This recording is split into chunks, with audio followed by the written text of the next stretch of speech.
Boa noite a todos. Primeiramente, eu quero agradecer o convite da casa. É uma imensa alegria estar aqui com vocês hoje. E o tema da palestra hoje é família. E quando a gente pensa em família, eu acredito que todos vocês que estão aqui hoje querem conviver bem em família. Querem ou não querem? Sim, né?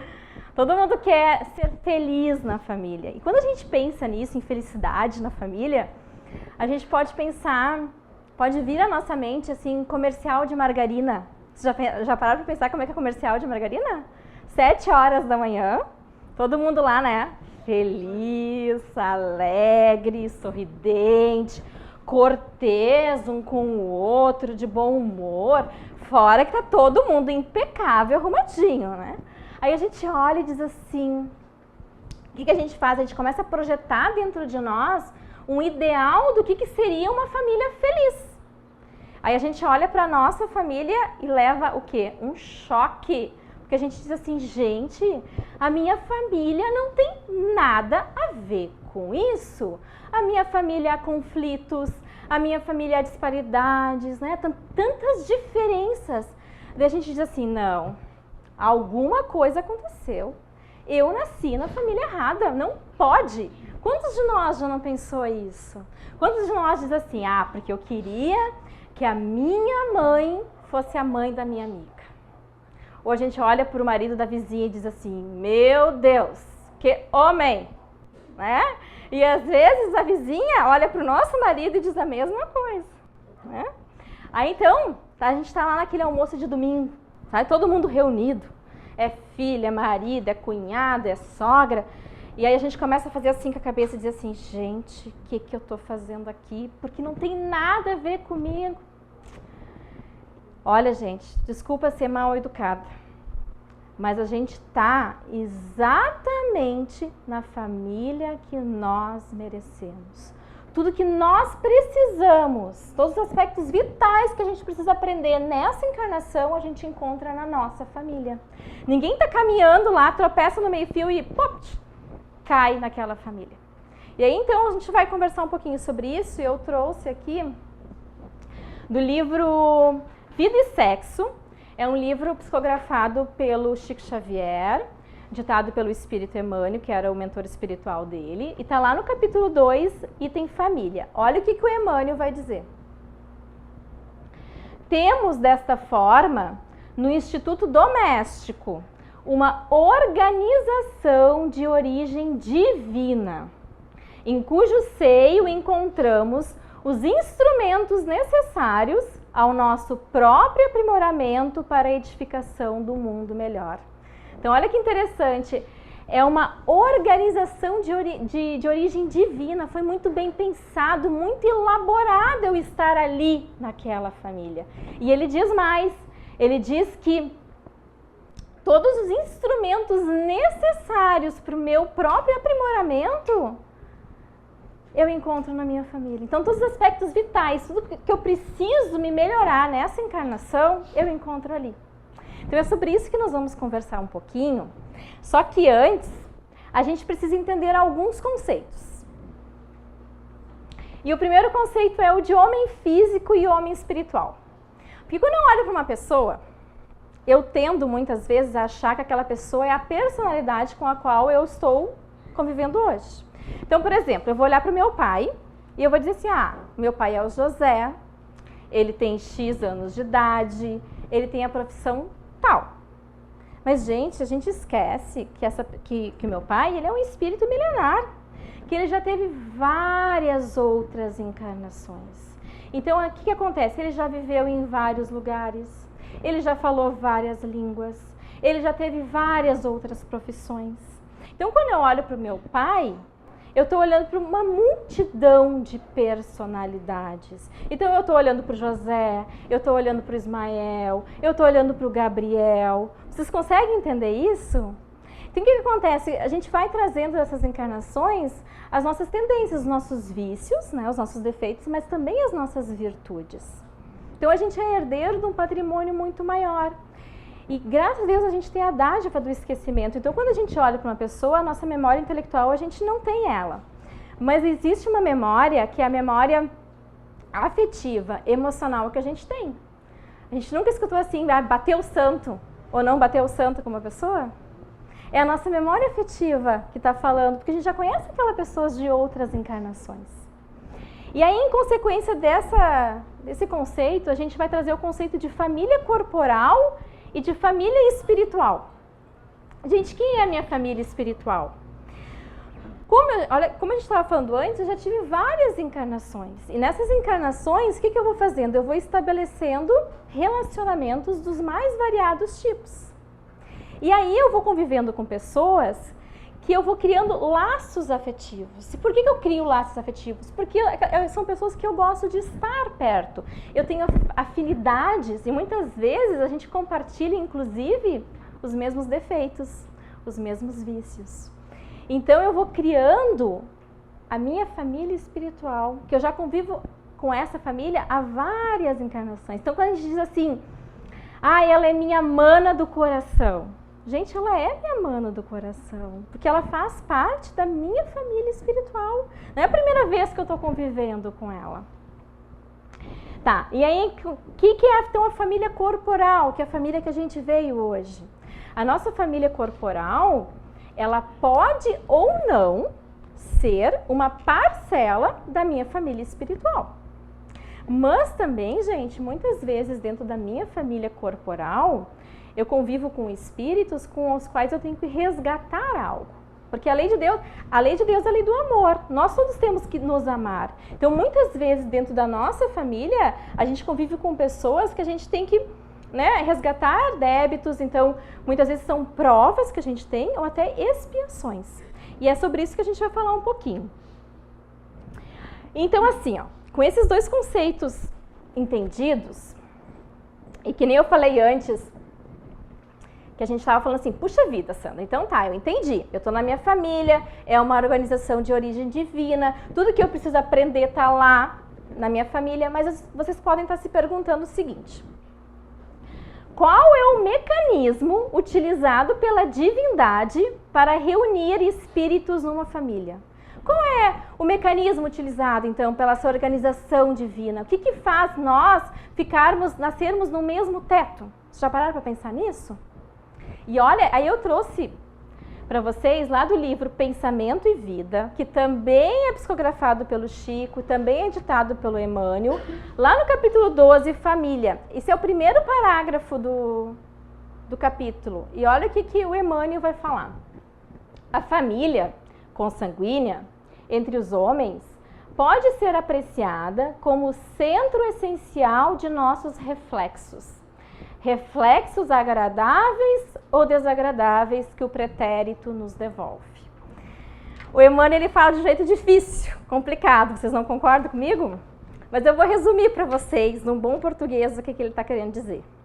Ele está dizendo o seguinte, que cada integrante da minha família, a minha sogra, o meu filho, meu marido, meu cunhado, ele é como se ele fosse um grande telão, essa pessoa.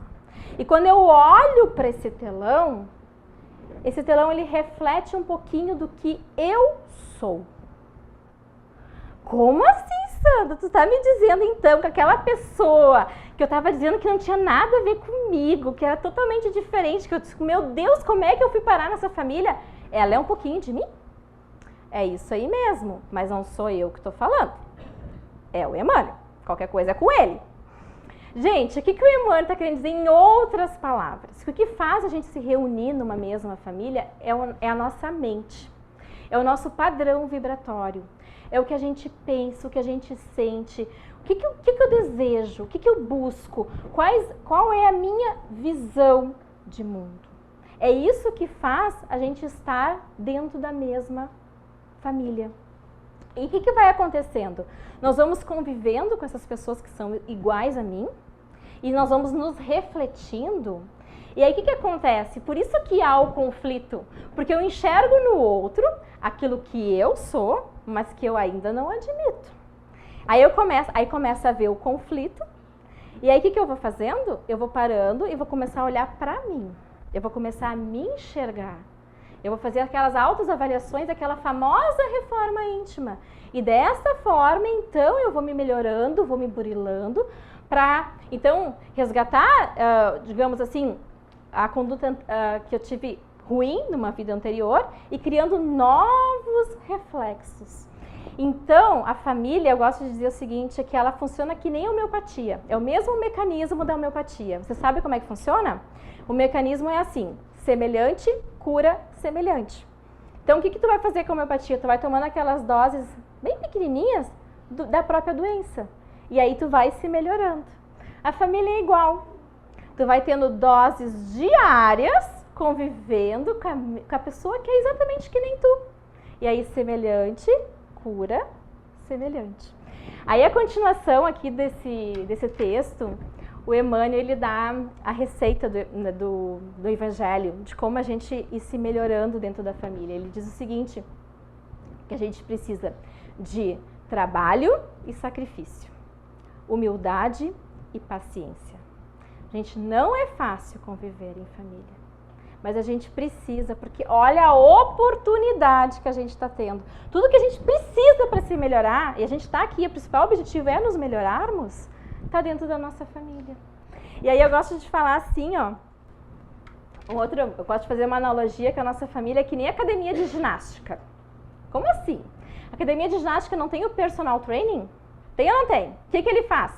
Ele não ajuda a gente a fortalecer os nossos músculos? Então assim, ó, cada integrante da minha família é um personal training. Como assim? Assim, ó, por exemplo. Sabe aquela pessoa assim que faz um monte de coisa, a gente tem que assim, ó, respirar fundo, trabalhar a paciência, trabalhar a tolerância? O que ele está fazendo em mim? Ele está fortalecendo a paciência e a tolerância. Assim, o outro integrante da minha família vai me fortalecer a compaixão.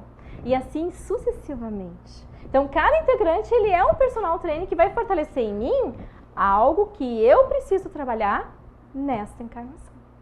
Entendido isso? Então, agora, vamos conversar um pouquinho sobre isso, né? Sobre essas relações de família. Vamos falar um pouquinho de casamento, de relacionamento.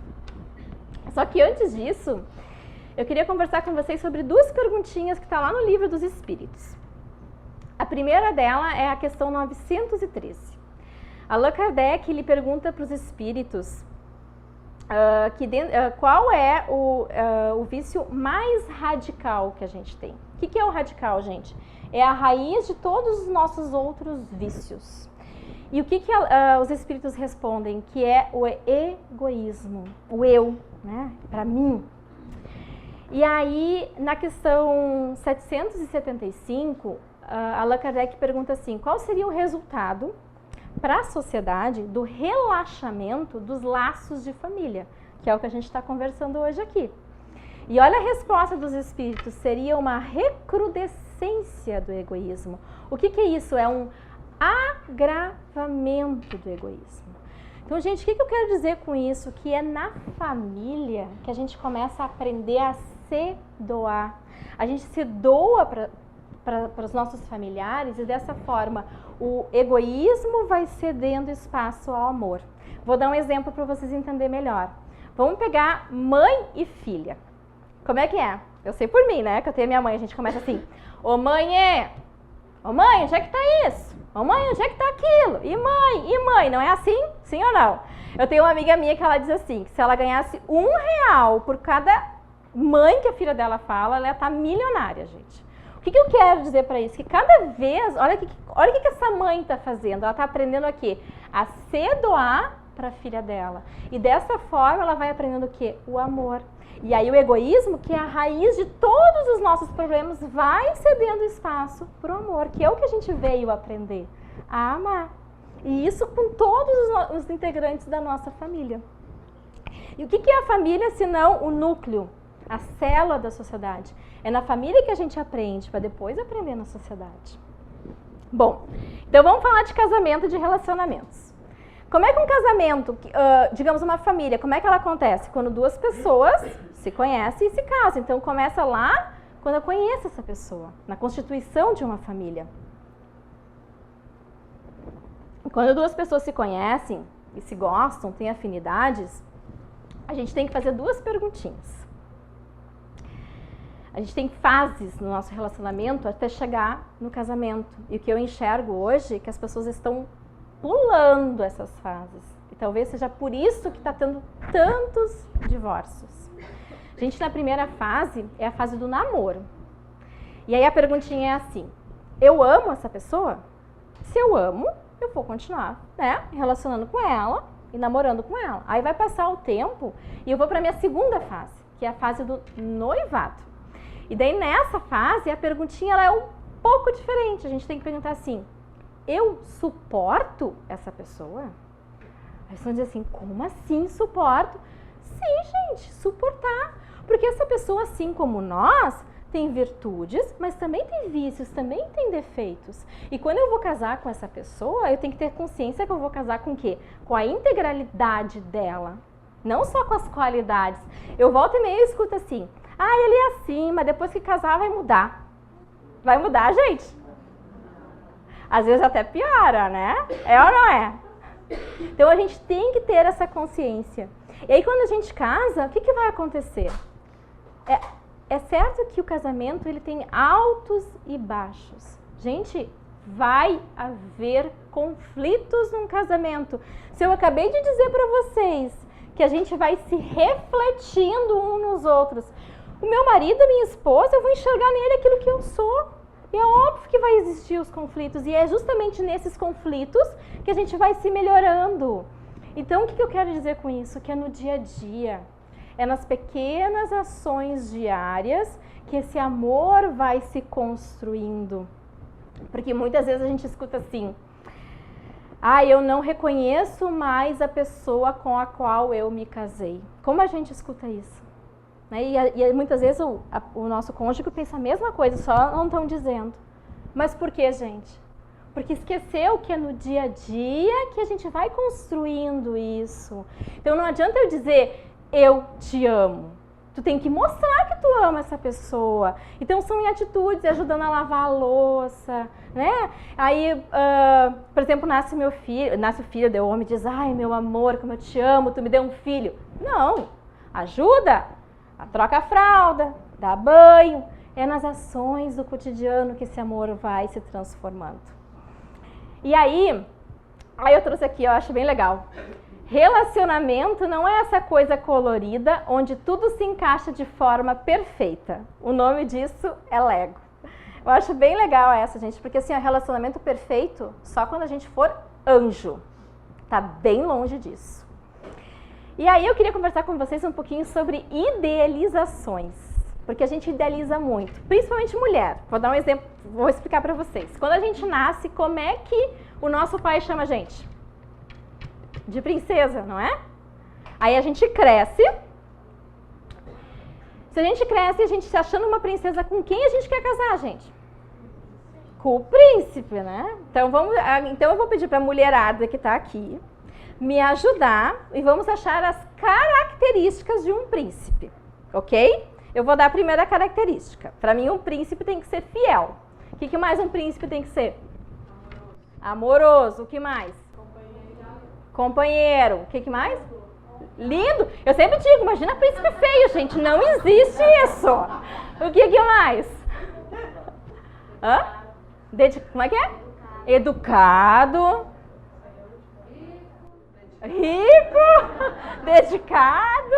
Eu gosto de dizer que o príncipe ele poderia ser médium. O que vocês acham? Porque daí ele olha pra nós e já sabe o que a gente está pensando. Porque dificuldade de homem entender o que a gente está pensando. É ou não é? Gente, eu pergunto pra vocês. Quantos homens eu preciso reunir para dar um príncipe? Quantos? Muitos, né? Porque a gente tem uma mania, vamos pensar na Branca de Neve? A gente pensa lá na Branca de Neve, a gente tem aquela imagem assim: e viveram felizes para sempre. Daí a gente cria essa idealização que relacionamento é isso, né? Viveram felizes para sempre. Eu pergunto assim, depois que a Branca de Neve ficou com o príncipe, ela não casou com o príncipe? Casou, né? Só viveu feliz para sempre com o príncipe. Ela não tem casa para cuidar, gente? Tem ou não tem? Tem. Ela não tem filho para cuidar? Tem ou não tem? Tem. Então eu vou trazer uma imagenzinha para vocês, para a gente pensar um pouquinho sobre isso. E aí, gente? Muitas vezes a gente tem o príncipe dentro de casa e ainda não percebeu isso. E as princesas também. Idealização não é só mulher não, viu, gente? Homem também idealiza. Assim, outra coisa que eu acho importante de falar é uma frase que eu gosto bastante do André Luiz. Quem é o André Luiz? O André Luiz, ele é um escritor espiritual. Ele escreveu vários livros, todos psicografados pelo Chico Xavier. O mais conhecido deles, que virou filme, é O Nosso Lar. E aí tem uma frase que ele diz assim: trate seus familiares como se fosse visita. E eu gosto muito dessa frase, porque quando a gente é namorado, como é que a gente faz? É o amor, né? Às vezes não é nem amor, é amor, né? E é benzinho pra cá, né? Aí casou, porque a gente acha, tem muitas pessoas assim, ó, casou, acha que é o fim. As pessoas acham que o casamento é o fim. Não, gente, casamento é o início. É o início que a gente estava falando, é no cotidiano que a gente vai criando esse amor. Aí casou, esqueceu, né? A gente diz assim que o namoro era campanha, daí casou, daí no início era assim, era arrumadinho, fazia janta, botava camisolinha, daí casou, o que a gente faz? Bota aquela camiseta de propaganda eleitoral, né? Aí a gente olha pra pessoa e diz assim, o amor existiu, né? Pega um copo d'água aí pra mim. Gente, vocês iam buscar? Eu não ia. E quantas vezes a gente faz isso? Vai cortar grama, vai isso, vai aquilo. Gente, onde é que tá, né, a educação? Então a gente diz assim, ô amorzinho, pega um copo d'água pra mim. Tá, né, vou lá buscar então. Que copo a gente vai pegar? A gente vai pegar aquele copo lá de extrato de tomate, de requeijão? Ou eu vou pegar o meu melhor copo para servir água pro meu marido, pra minha esposa? Trate seus familiares como se fosse visita. Eu acho muito legal isso. Bom, vamos falar um pouquinho então sobre filhos.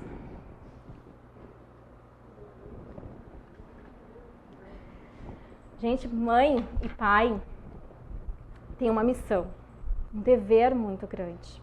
Porque aquele serzinho que nasce, né, todo frágilzinho, a gente não pode esquecer que ele é um espírito milenar.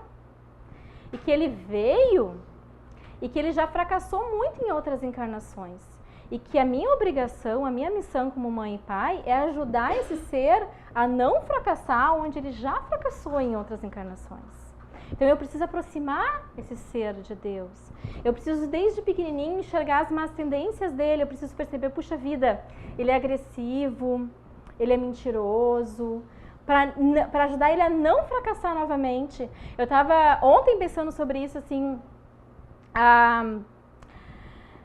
por exemplo, assim, às vezes as crianças, as meninas, a gente está passando batom. A minha enteada, esse final de semana, estava passando batom, ela tem 4 anos. Ela olhou para mim e disse assim, eu também quero passar, tia. Daí eu olhei assim para ela, não, tu não vai passar. Eu falei assim para ela, tu é muito pequenininha ainda, tu não precisa disso.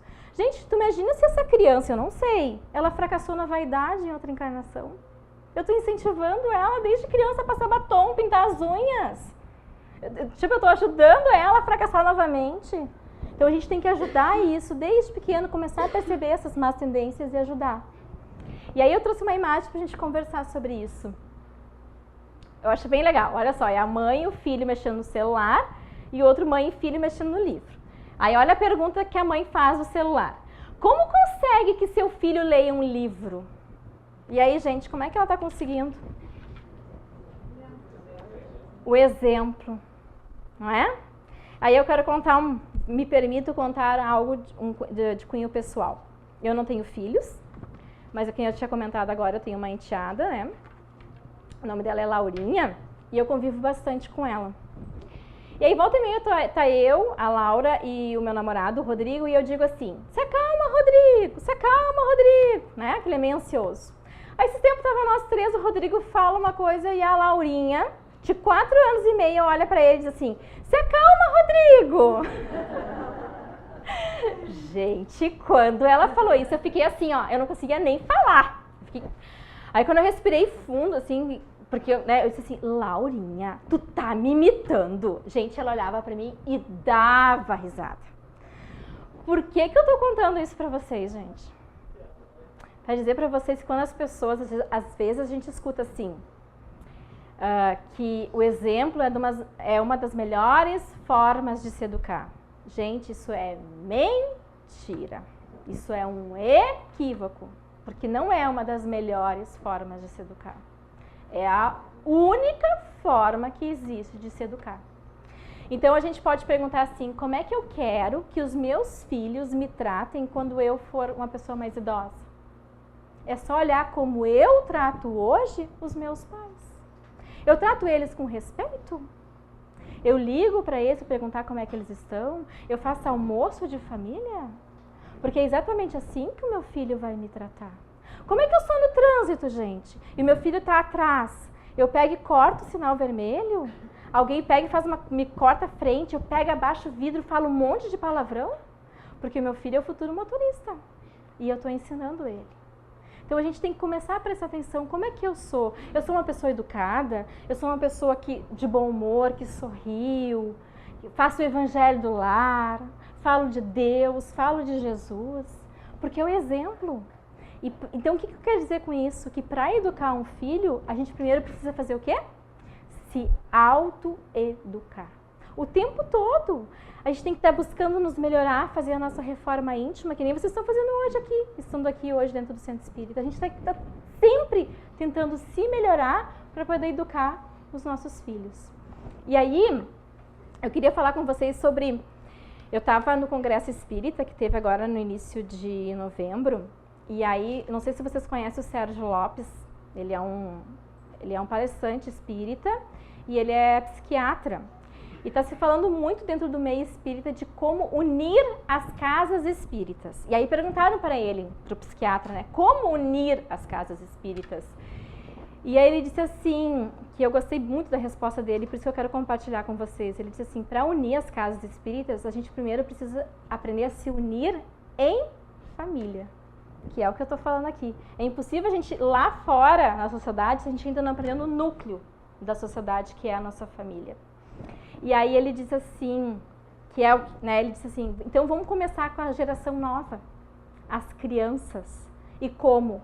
Contando histórias. E é por isso que eu trouxe esse livrinho aqui, que é os livrinhos desses que são da Fergus, que é da coleção Conte Mais. E aí, quando a gente está contando história, gente, o que a gente está fazendo? Essas historinhas que tem um fundinho de verdade, a criança ela vai discernindo do que é certo, do que é errado. Quando um palestrante vem aqui e conta uma história, dá um exemplo, a gente fixa ou não fixa melhor? Fixa, né? Tu imagina como uma criança, a gente contando essas historinhas.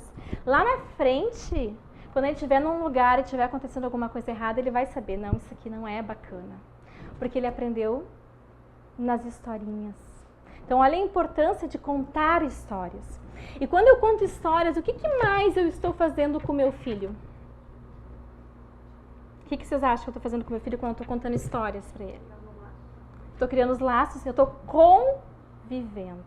Porque a única maneira da gente criar laços afetivos e relações sólidas é através da convivência. E o único recurso que a gente tem para isso é o tempo. E a pergunta é, o que eu estou fazendo do meu tempo? O que é importante para mim? Porque eu escutei uma vez um palestrante contar e me chocou muito. Estavam falando que uma pessoa fez uma viagem de carro de 4 horas com o filho dele, um adolescente, e eles não trocaram uma sequer palavra. Daí ele disse assim, meu Deus, o que eu faço? Porque eu não consegui trocar uma conversa com meu filho. Aí perguntaram para ele, tá, mas quando ele era criança, tu brincava com ele? Daí ele disse, eu não tinha tempo, porque eu estava trabalhando para dar o melhor para ele. Vocês entenderam? Porque, gente, é impossível a gente criar vínculos, estabelecer pontes sem a convivência. Que é o que a gente estava conversando antes lá sobre relacionamentos, sobre homem e mulher, que é no dia a dia, nas pequenas ações diárias que a gente vai estabelecendo essas relações sólidas. E aí, Então eu pergunto para vocês assim, ó, como eu vou cruzar, se eu estou estabelecendo essas pontes, como é que eu vou cruzar pontes que eu nunca construí? Vamos pensar. E aí eu vou trazer para vocês algo que eu acho muito importante, e eu fujo um pouquinho da palestra, porque eu acho muito importante falar sobre isso. O André Trigueiro, que ele é um outro palestrante espírita, ele é jornalista, talvez algum de vocês conheçam, da Rede Globo, e ele é muito ligado à causa do suicídio. E ele comentou que nunca teve tanto suicídio entre adolescentes como agora. E por quê, gente? Porque nunca...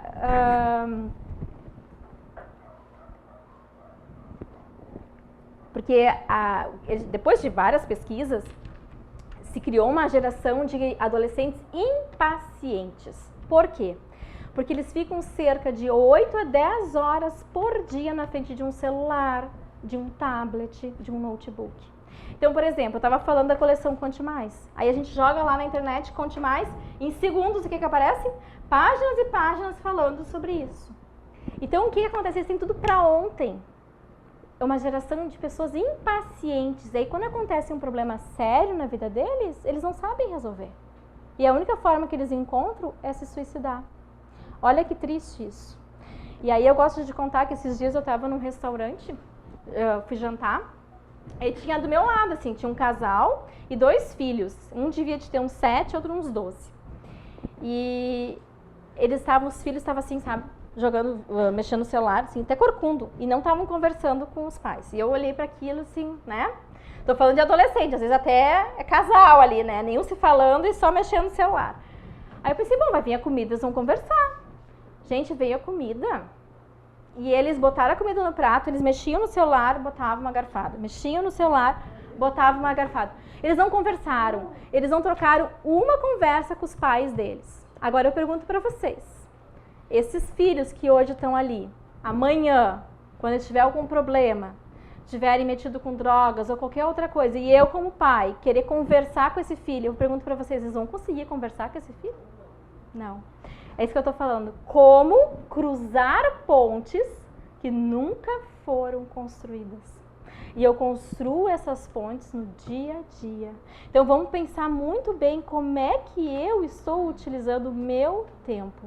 O que é importante para mim. Deixa eu ver se tem mais alguma coisa, acho que é isso.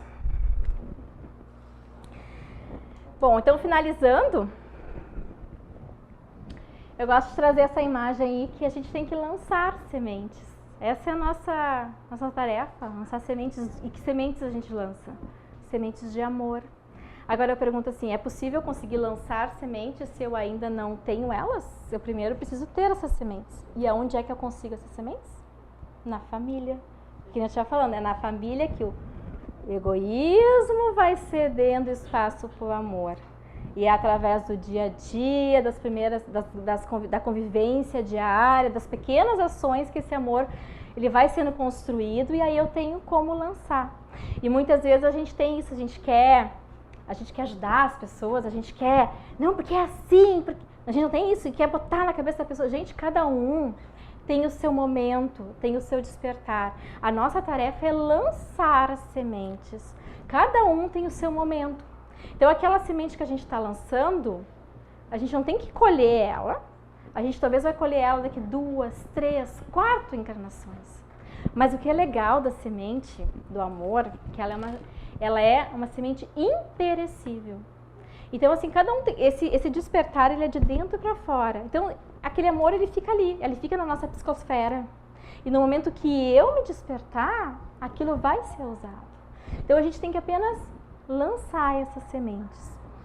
E nunca esquecendo, então, do que o Emmanuel falou na receita do Evangelho, que é através de trabalho e sacrifício, paciência e humildade. Não é fácil. E aí eu gosto de terminar a palestra contando uma historinha do Divaldo Franco. Vocês conhecem ele? Maior médium brasileiro. Então, olha só. Aí o Divaldo tinha uma pessoa, né, que chegava pra ele e falava aqui, ó, nele, lascando, né? Quantos de nós temos, não só na família, mas convivendo com pessoas que ficam assim no nosso ouvidinho, né? E a paciência vai, né? A gente, não, e aqui, ó, é o famoso fogo amigo. Tá sempre lá. E a gente quer, o que a gente quer fazer, gente? A gente quer falar, né? Não, porque não é assim, porque não é assim que a gente faz. É ou não é? Aí aconteceu isso com o Divaldo, né? Tinha alguém que lá, ó, nele. Aí, ele é um pouquinho mais evoluído, ele segurando ferro. Aí chega uma hora e diz assim, chega, não aguento mais, agora eu vou falar umas pra ele. Daí ele foi lá falar com a pessoa. Quando ele tá indo falar com a pessoa, quem aparece pra ele? Joana de Ângeles, a mentora espiritual dele. E ele disse assim, Divaldo, não vá, não fale nada. Ele assim, Joana, como assim? Tu tá vendo quanto tempo ele tá aqui, ó, em mim? E o que a Joana diz pra ele? Diz assim, Divaldo, se as tuas atitudes não foram capazes de convencê-lo, não será as suas palavras. Então, gente, humildade, vamos pensar sobre isso. Paciência, trabalho e muito sacrifício. É difícil, mas é extremamente importante. A nossa família tem tudo que eu preciso para me melhorar nessa encarnação. É uma grande oportunidade que a gente está tendo. Então vamos aproveitá-la. Essa era a mensagem da noite de hoje. Muita paz nos nossos corações.